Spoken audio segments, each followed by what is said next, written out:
Omo, the Osisioma Flyover, popularly called the center table by some, is back in the news, and it's a case of new government, same old headache.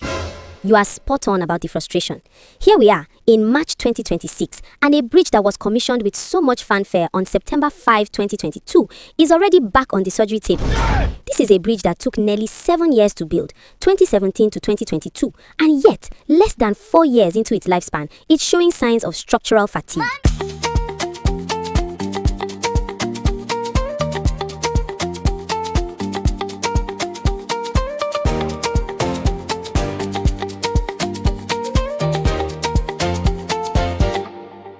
Here is the unfiltered breakdown of the ongoing Osisioma Flyover renovation. In late 2024 and through 2025, motorists started noticing that the bridge was caving in at the abutments, the point where the bridge meets the road. Governor Otti personally inspected the bridge and noted that it was caving in due to what he called structural defects. He didn't wait for it to collapse. He ordered the Commissioner for Works to move in immediately. Experts pointed out that the previous administration reportedly used red sand to fill the abutments instead of more solid, reinforced materials. This is why, every time it rains heavily in Aba, the ground settles and potholes emerge exactly where the bridge begins. We were told the flyover cost a total 6.8 billion naira. While the exact final cost was shrouded in some opacity, as Otti himself pointed out while he was in the opposition, the general consensus is that billions of Abia's taxpayers' money went into that project.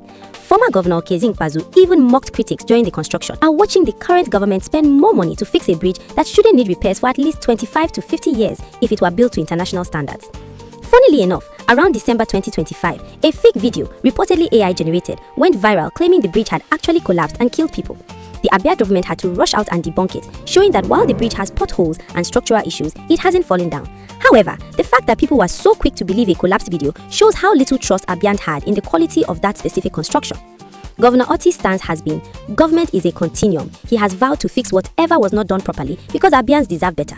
Unlike before, where potholes were just filled with more sand, the current renovation involves digging out the soft base and using reinforced concrete to ensure the bridge doesn't sink again.